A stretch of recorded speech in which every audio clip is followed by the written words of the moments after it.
بسم اللہ الرحمن الرحیم۔ السلام علیکم ورحمۃ اللہ وبرکاتہ۔ قرآن پاک ہمارے پاس ایک ایسی کتاب ہے کہ جو ہمیں ماضی کی خبریں بھی دیتی ہیں، ہمیں حال کی خبریں بھی بتاتی ہیں،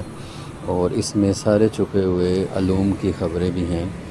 اسی طرح آنے والے وقت کی بھی خبریں یہاں سے ہمیں مل جاتی ہیں۔ انہیں آنے والے خبروں کے اندر قیامت کا ایک منظر یہاں پہ بیان کیا جا رہا ہے کہ جب سارے انسانوں کا فیصلہ اللہ تعالیٰ فرما دیں گے، جس نے جنت میں جانا ہے وہ جنت میں جائے گا، جس نے جہنم میں جانا ہے اور اس کو جہنم کا فیصلہ سنا دیا جائے گا، تب شیطان اپنے سارے جو فالوور ہوں گے یا جو جہنم میں جا رہے ہوں گے بندے، ان کے ساتھ خطاب فرمائے گا۔ اب یہ اس منظر کو اللہ تعالیٰ یہاں اس آیت میں بیان فرما رہے ہیں۔ سورہ ابراہیم کی آیت نمبر 22 ہے، جس کے اندر اللہ تعالیٰ فرما رہے ہیں، اور جب فیصلہ ہو جائے گا تو شیطان کہے گا، بے شک اللہ نے تم سے سچا وعدہ کیا تھا، اور میں نے جو تم سے وعدہ کیا تھا وہ میں نے تم سے جھوٹا کیا، اور مجھے تم پر کوئی زبردستی نہیں تھی، مگر یہی کہ میں نے تمہیں بلایا تو تم نے میری مان لی۔ تو اب مجھے ملامت نہ کرو اور اپنے آپ کو ملامت کرو، نہ میں تمہاری فریاد کو پہنچ سکتا ہوں اور نہ ہی تم میری فریاد کو پہنچنے والے ہو۔ وہ جو پہلے تم نے مجھے اللہ کا شریک بنایا تھا تو میں اس شرک سے سخت بیزار ہوں، بے شک ظالموں کے لیے دردناک عذاب ہے۔ اب یہ ایک ایسی منظر کشی ہے جو کہ آپ دیکھیں تو ہم اس کو ذرا ویژولائز کر سکتے ہیں کہ جب شیطان اپنے ان سارے چیلوں سے کہہ رہے ہوگا کہ جو تم سے وعدہ میں نے کیا تھا کہ نہ مرنے کے بعد اٹھنا ہے، نہ جزا ہے، نہ جنت ہے، نہ دوزخ ہے، اس طرح کے جتنے وعدے تھے وہ میں نے تم سے جھوٹے وعدے کیے تھے، اور مجھے تم پر کوئی زبردستی نہیں تھی، میں نے تو صرف تمہیں کہا اور تم نے میری پیروی کر لی،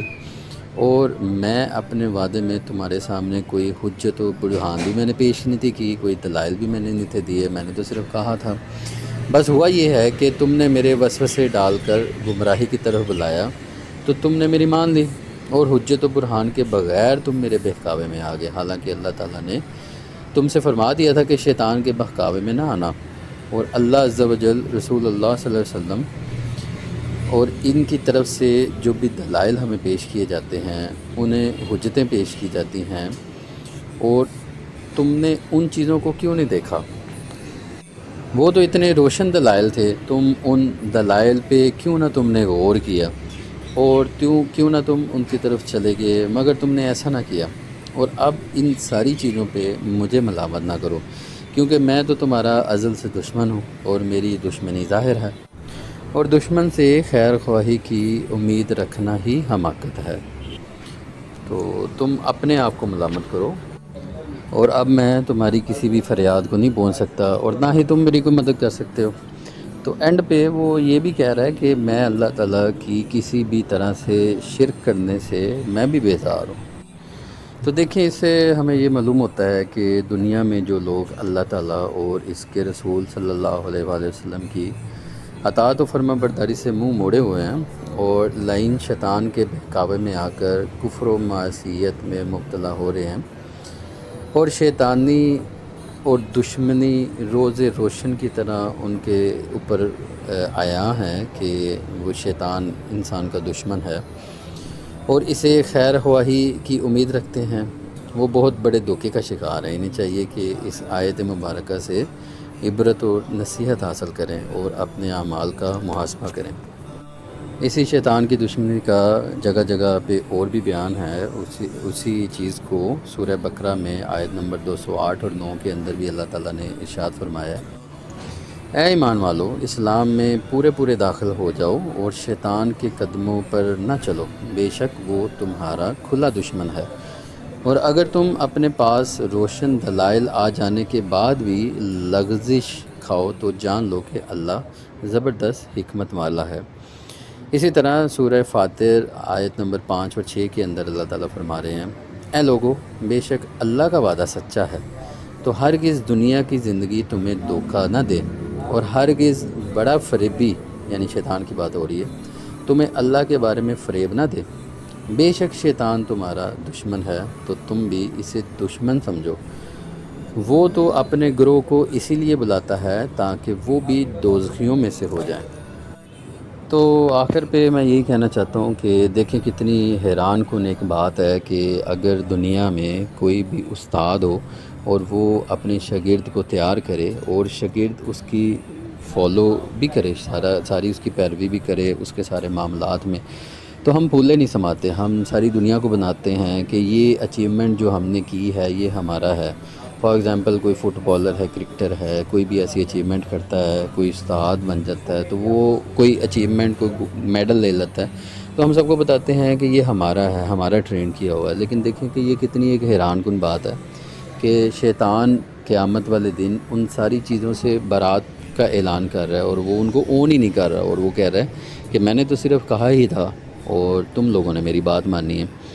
اب ایک بات یہاں پہ اور بھی غور کرنی چاہیے کہ ہم سارے کے سارے سم ٹائم اپنے سارے برے اعمال کو شیطان کے ذمے میں ڈال دیتے ہیں اور ہم کہتے ہیں کہ شیطان کروا رہا ہے۔ تو اس بات کی بھی نفی کی جا رہی ہے کہ یہاں پہ کہ شیطان کہہ رہا ہے کہ میں نے تو صرف کہا تھا، اختیار تم نے اپنا یوز کیا۔ اسی چیز کو اللہ تعالیٰ نے بیلنس کرنے کے لیے ہمارے ساتھ فرشتے بھی مقرر کیے ہیں، تو شیطان ہمیں بری بات کا وسوسہ ڈالتا ہے، لیکن اگر ہم غور کریں تو ہمیں اس برے وسوسے کے ساتھ ساتھ ہمیں ایک اس کا اچھی بات کا بھی گمان ہوتا ہے، اچھا خیال بھی گزرتا ہے۔ اس کے بعد پھر ہم اس چیز کا ڈیسیژن کرتے ہیں کہ ہم نے کرنا کیا ہے، تو ہم اپنی مرضی یوز کرتے ہوئے ہی برا کام کرتے ہیں یا اچھا کام کرتے ہیں۔ اسی چیز کا بیان جو ہے وہ اس آیت میں بھی فرمایا گیا ہے، اور شیطان بھی یہی کہہ رہا ہے کہ میں نے تو صرف تم سے کہا تھا اور تم نے مرضی اپنی کی ہے، اختیار اپنا یوز کیا۔ اور ویسے سوچا جائے تو پھر امتحان کس چیز کا، اگر ہم باؤنڈ ہی ہیں کہ ہمیں شیطان ہی سارا کچھ کروا رہا ہے، تو امتحان تو اس چیز کا نہیں ہوتا۔ امتحان تو تبھی ہوتا ہے کہ جب ہمیں اختیار دیا جائے اور ہم اپنی مرضی سے وہ والا معاملہ کریں، اور اسی بات کی ہمیں پوچھیں۔ تو اللہ تعالیٰ سے دعا ہے کہ ہم شیطان کو شیطان سمجھیں، اس کے واروں کو سمجھیں، اور اس کے جتنے بھی وار ہیں اس سے بچنے کی ہم کوشش کریں۔ اللہ تعالیٰ ہمیں شیطان کے واروں سے محفوظ فرمائے، اس کی دشمنی سے محفوظ فرمائے، اور اللہ تعالیٰ کے اور رسولوں کے بتائے ہوئے احکامات پہ عمل کرنے کی توفیق عطا فرمائے، قرآن پاک سمجھنے کی، عمل کرنے کی ہمیں توفیق عطا فرمائے۔ السلام علیکم ورحمۃ اللہ وبرکاتہ۔